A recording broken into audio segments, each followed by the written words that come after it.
Hello, let's start the interview. Hello, let's begin with the interview, please. Hi Max, I'm Toshi, the AI interviewer. Thank you for joining us today. This interview will focus on assessing your skills and experiences, a mid-level web developer. We'll cover technical concepts, problem solving, coding, and a few other areas. Let's start with some technical questions. First, can you explain the difference between React and React Native? Sure, React is a library for building web applications using JavaScript, while React Native is a framework for building mobile apps for iOS and Android using JavaScript.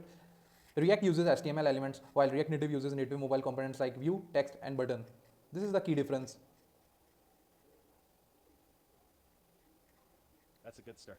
Let me ask a follow-up. How would you handle state management in React application that's being used for both web and mobile platforms? Sure, I'd use state management libraries like Redux or React's Context API as both work seamlessly across web and mobile platforms. This ensures consistency in managing shared state, whether for React or React Native. I'd focus on platform-specific components while keeping the code logic and state management unified. This is the way I'm going to do it. Interesting approach. For our next technical question, could you explain how you would implement the stateful form in Next.js? Validation.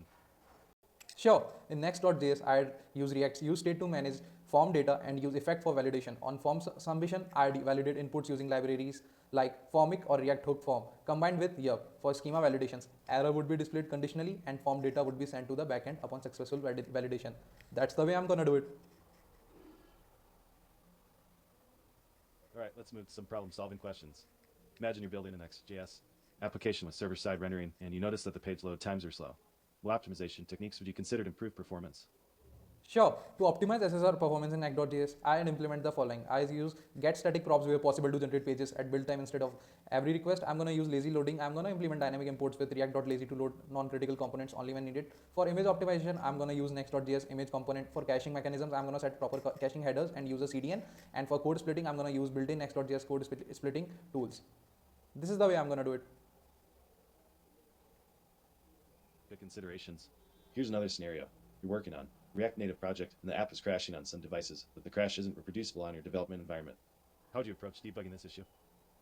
Sure, I'd start by collecting crash logs using tools like Firebase Crashlytics or Sentry to identify the root cause. Then I'd check for device-specific issues such as memory usage or outdated dependencies. I'd also test the app on multiple physical devices and emulators, focusing on performance bottlenecks and possible native module conflicts. That's the way I'm going to do it. Let's move to coding questions. Please write a function in React that fetches data from the API and updates the state only if the response status is 200. Sorry, I didn't understand it. Can you please explain it to me more? No problem. Let's try a different approach.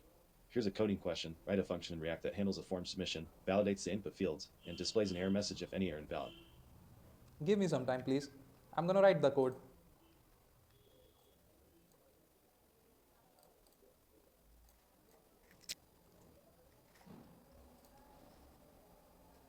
Hey, I have submitted you the code. Please check it out. Can we please move to the next question? Sure. Let's move to the next coding question. Right, a function in Next.js fetches data from a database and returns it as a static HTML API endpoint. Wait. Hey, I have submitted you the code. Can we please move to the next question? All right. Let's move to our mathematics question.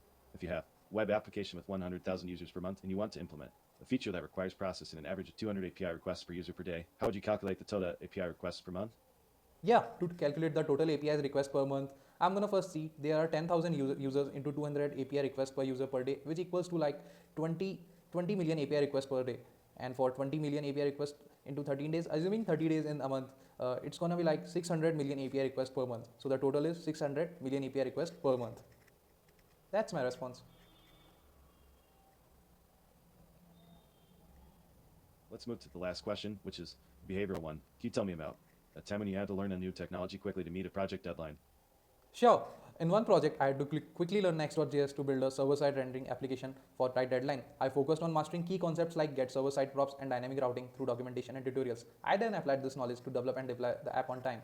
It improved my efficiency and made me a better developer. This is the way I did it.